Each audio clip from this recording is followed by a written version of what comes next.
Some of today's most popular phrases have some truly tragic origins. Certain common sayings are rooted in deep prejudice or gruesome old traditions. Plenty of them are just plain bummers. Come along on a linguistic adventure through the origins of the saddest phrases in the English language.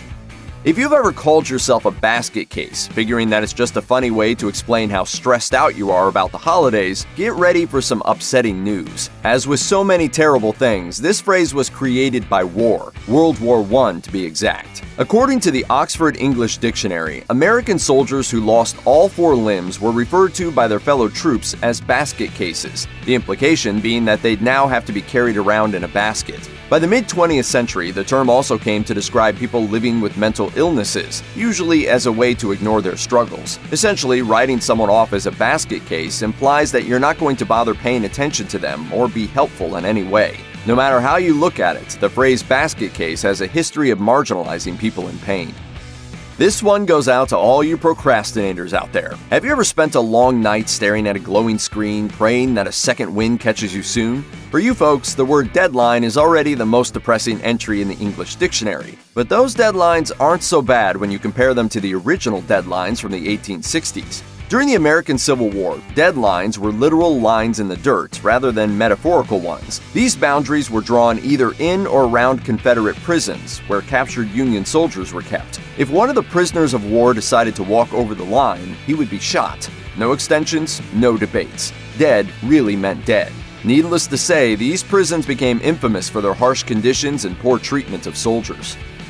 The origin of the phrase mad as a hatter seems easy to pinpoint. After all, one of the most popular characters in Alice's Adventures in Wonderland is that jolly little fellow with the big hat, defined by his mad outlook. But it turns out that author Lewis Carroll didn't invent the term. His Mad Hatter character was based on the phrase, rather than the other way around. Mad as a Hatter is an example of stereotypes regarding real hat makers in the 18th and 19th centuries, most of whom used a certain substance called mercury nitrate as part of the hat-making process. It turns out that when you combine that toxic chemical with poor workplace safety protocols, you end up with mercury poisoning. That causes lifelong ailments ranging from hallucinations to speech difficulties to tremors. It wasn't until the 1940s that using mercury for hat production was finally banned, and by that point, these negative associations had plagued hat makers for more than a century. Every generation has complained that kids are breaking cultural taboos and ruining their minds with violent movies, like that one 1988 Christmas flick starring Bruce Willis. But these complaints sound silly when you consider that almost anything that today's culture deems gruesome is a lot less violent than some of the things our ancestors did for fun. Case in point, public hangings and the phrase "die hard." Not that long ago, families would line up to cheer as the latest convict was choked to death in front of them. Back in the 1700s, these hangings didn't use the well-known drop method. No quick drop meant that hangings took longer and were more painful, which resulted in a lot of individuals thrashing about and struggling to survive as the rope tightened around their throats. These folks came to be recognized as diehards, since they died hard rather than easily. By the 1800s, the term spread to the battlefield as die hard evolved to mean fighting to the bitter end. The general connection between dying hard and stubbornness persisted to the present day, though the violent connotation has since worn off. If you've ever unwrapped a massive birthday present that you don't want, but that's too big to get rid of, that's what you call a white elephant. Actual white or albino elephants are beautiful creatures, but they have a reputation for being difficult to take care of.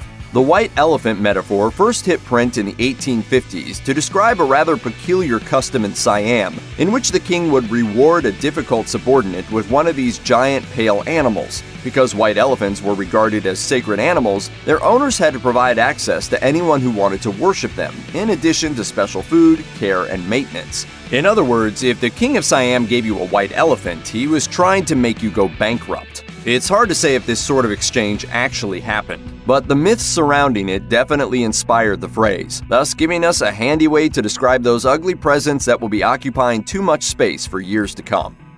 People usually use the phrase "off the reservation" to describe someone who's doing the opposite of what they're supposed to be doing. The problem is that the negative connotations of this phrase are rooted in the centuries of mistreatment that North America's indigenous population has suffered at the hands of the government. Historically, reservations have been increasingly small spaces that the United States restricted the native population into, under severe limitations that indigenous leaders were forced to sign. While the government has violated these treaties multiple times, the marginalized people have been expected to stay put without complaint. Hence, today, if any person is doing something that isn't culturally accepted, they are accused of being like a native individual who is off the reservation. Not only does this phrase have a bloody history, it also perpetuates harmful stereotypes regarding oppressed peoples.